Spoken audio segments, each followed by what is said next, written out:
आज का video specifically किसी नंबर के लिए नहीं है, लेकिन हाँ, न्यूमरोलॉजी से रिलेटेड कई ऐसे एस्पेक्ट्स हैं जिसमें एक रेमेडी दी जाती है।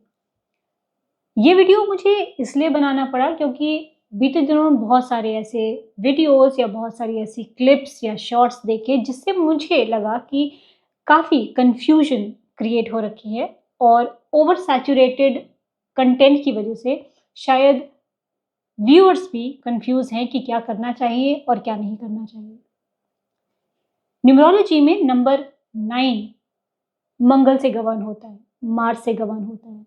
इसलिए इन जनरल हम ये कहते हैं कि अगर आपको अपने इष्ट देवता पता हैं थ्रू वेरियस मीन्स, आपके कुंडली के हिसाब से या बाकी चीज़ों के हिसाब से, तो ठीक है। अदरवाइज आप अगर भगवान हनुमान जी को पूजते हैं, उनकी पूजा करते हैं, हनुमान चालीसा पढ़ते हैं, बजरंग बाण पढ़ते हैं, तो आपके लिए काफ़ी अच्छा है, वो एनर्जी आपकी मेंटेन रहती है। लेकिन इसके अलावा ये सिर्फ नंबर 9 के लिए नहीं है, क्योंकि नंबर 9 का रूलिंग प्लैनेट मार्स है, जो कि हनुमान जी को रिप्रेजेंट करता है। इसलिए उनको ये कहा जाता है, हनुमान चालीसा हर एक इंसान को, हर एक नंबर को उतना ही बेनिफिट देती है। बीते दिनों मैंने कुछ ऐसी चीज़ें सुनी, लोगों ने मुझसे पूछा, मुझे लगा कि ये जो क्वेरी है या कन्फ्यूजन है, ये एक वीडियो के थ्रू सबके लिए सॉर्ट करनी चाहिए। सवाल था कि हनुमान चालीसा पढ़ना तो अच्छी बात है। कुछ लोग कहते हैं सुबह पढ़नी चाहिए, कुछ कहते हैं रात में पढ़नी चाहिए, कुछ कहते हैं सूरज ढलने से पहले पढ़नी चाहिए, कुछ कहते हैं सोते समय नहीं पढ़नी चाहिए, कुछ कहते हैं सोते समय ही पढ़नी चाहिए। कुछ लोग कहते हैं कि बजरंग बाण रोज़ नहीं पढ़नी चाहिए, उसका जो इस्तेमाल होता है वो एक अलग तरह के तंत्र उसमें होता है, तो हमें नहीं रोज़ पढ़नी चाहिए क्योंकि उसमें बहुत सारे शब्द ऐसे हैं जो एक आम इंसान को मैनिफेस्ट या रोज़ नहीं पढ़ने चाहिए। तो इसमें क्या किया जाए, आखिर क्या है बजरंग बाण और हनुमान चालीसा का? बहुत सारे लोग ये भी कहते हैं कि एक बार हनुमान चालीसा पढ़ने से नहीं होता है, आपको 7 बार पढ़नी चाहिए या 5 बार पढ़नी चाहिए। तो आखिर इतना कन्फ्यूजन क्यों है? अगर आपके मन में भी ऐसा ही डाउट है, तो आई होप इस वीडियो में आज मैं वो कन्फ्यूजन क्लियर कर सकती हूँ। किसी भी इच्छा के लिए जब आप काम करते हैं या अपने आराध्य की पूजा करते हैं, प्रार्थना करते हैं, तो वो इसलिए करते हैं क्योंकि कहीं न कहीं आपको ये महसूस होता है, आपको ये सब फीलिंग होती है कि आपके इष्ट देव, आपके भगवान आप पर अपनी कृपा दृष्टि बनाए हुए हैं। अगर हम मंदिर में जाने का साइंटिफिक एस्पेक्ट साइड में रख दें कि मंदिर के बीच में एनर्जी ज़्यादा होती है, वो ब्रह्म स्थान होता है, वहाँ पे एनर्जी बहुत हाई होती है, वहाँ पे सर ढक के क्यों रखना चाहिए, ये बहुत सारे अलग-अलग साइंटिफिक चीज़ें हैं। लेकिन अगर हम उसे साइड में भी रख दें, तो मंदिर जाने से एक अलग तरह की शांति और भरोसा कायम होता है कि आपके भगवान या जिस भी देवी-देवता को आप मानते हैं, उनकी कृपा आप पर बनी रहे। और ये सिर्फ आज के समय में या आज के कलयुग में नहीं है, हमेशा से ही आपका भरोसा और आपका जो फेथ है, वो किसी भी काम को करने में, एक जीवन को सकारात्मक तरीके से जीने में फ़ायदा करता है, हेल्प करता है।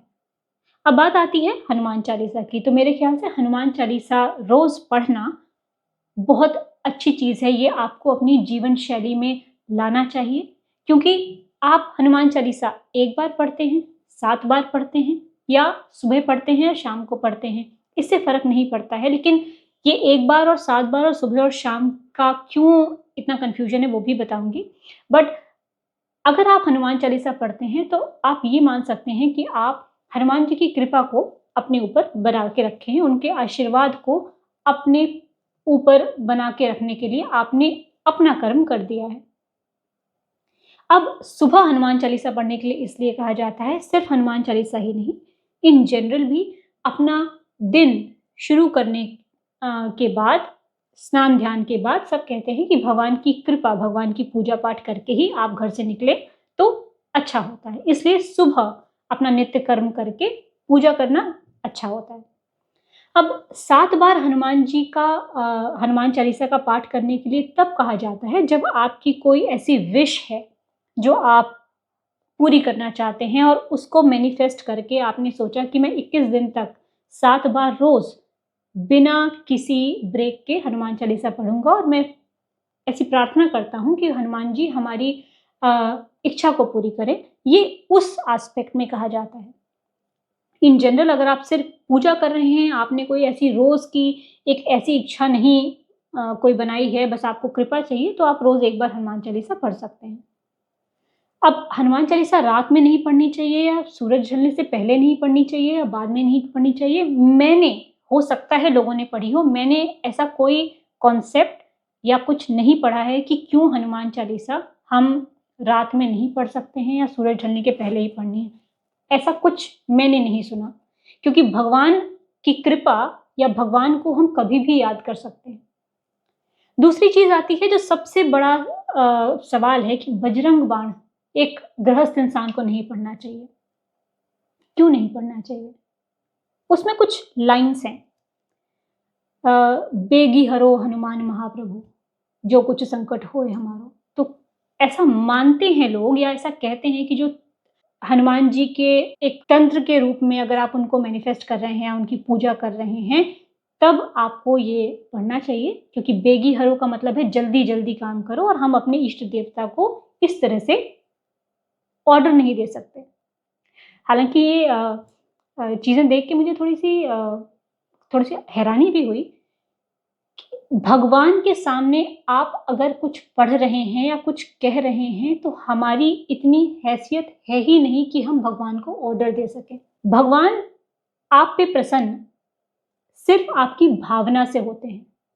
तो अगर आप ऐसा सोच रहे हैं कि इन शब्दों की वजह से हमें बजरंग बाण नहीं पढ़ना चाहिए, तो मैं इसे नहीं मानती। मेरे पास ऐसा कुछ प्रूफ़ नहीं है कि क्यों ये सही है या क्यों ये गलत है या लोग ऐसा क्यों कहते हैं। मैं नियमित रूप से बजरंग बाण पढ़ती हूँ और मुझे ऐसा लगता है कि मेरे ऊपर उनकी कृपा है। तो भगवान आपके शब्दों से ज़्यादा आपकी भावना की कदर करते हैं। आप बजरंग बाण पढ़ें, हनुमान चालीसा पढ़ें, हनुमान बाहुक पढ़ें या कुछ भी पढ़ें, किसी भी इष्ट की पूजा करें, भगवान आपकी भावना से खुश होते हैं। अगर आप बाहर से दिखा भी रहे हैं कि आप बहुत पूजा पाठ कर रहे हैं, ज्ञानी हैं, लेकिन अंदर आप सिर्फ इसलिए कर रहे हैं कि किसी ने आपको रेमेडी बता दिया, किसी ने कह दिया कि आप रोज़ मंदिर जाइए और आपके ये ग्रह कष्ट कट जाएँगे, लेकिन अंदर से आप सिर्फ इसलिए कर रहे हैं कि आप उसे एक रेमेडी के तौर पे कर रहे हैं। वो आप पे कभी नहीं फलेगा। आपने देखा होगा कि बहुत सारे, वो चाहे न्यूमरोलॉजिस्ट हों या एस्ट्रोलॉजर्स हों, बहुत सारी प्रैक्टिकल रेमेडीज़ बताते हैं कि आप ऐसे करिए तो आपके ग्रह दोष कट जाएँगे। लेकिन सब पे फ़ायदा भी नहीं करते, और क्योंकि वो रेमेडीज़ फ़ायदा नहीं करती हैं, लोग कहते हैं कि एस्ट्रोलॉजर या न्यूमरोलॉजिस्ट खराब है, ये बेकार है, इन्होंने जो रेमेडी बताई वो पूरी नहीं हुई। कहते हैं ना कि जाकी रही भावना जैसी, अगर आपकी भावना नहीं है तो ना तो आपकी कोई पूजा पाठ काम करेगी और ना ही कोई आपकी रेमेडीज़ काम करेगी। तो आप कोशिश करें कि जो भी करें, ये ज़रूरी नहीं है कि आप रोज़ एक विधि-विधान से पूजा करें। आप अगर रोज़ नियमित तौर पे मंदिर जाते हैं या भगवान को स्मरण करते हैं और आपकी भावना अच्छी है, भगवान आप पर अपनी कृपा ज़रूर करेंगे। जो रेमेडीज़ हैं, वो आप पर काम ज़रूर करेंगे। तो ये वीडियो किसी पर्टिकुलर नंबर के लिए नहीं था, लेकिन मैंने ऐसा सोचा कि मुझे इस कन्फ्यूज़न को, जो जितनी भी मेरी क्षीण बुद्धि है, उससे मैं शायद किसी को हेल्प कर सकूँ, इसलिए ये वीडियो बनाया। तो आपकी जो पूजा और प्रार्थना है या जो रेमेडीज़ हैं, वो भावना की वजह से काम करती हैं, ना कि किसी और वजह से। बस आप अपने इष्ट देव की पूजा करते हैं, अच्छे से करिए, साफ मन के साथ करिए। आपके भगवान आप पर वैसे ही प्रसन्न रहेंगे। नमस्कार।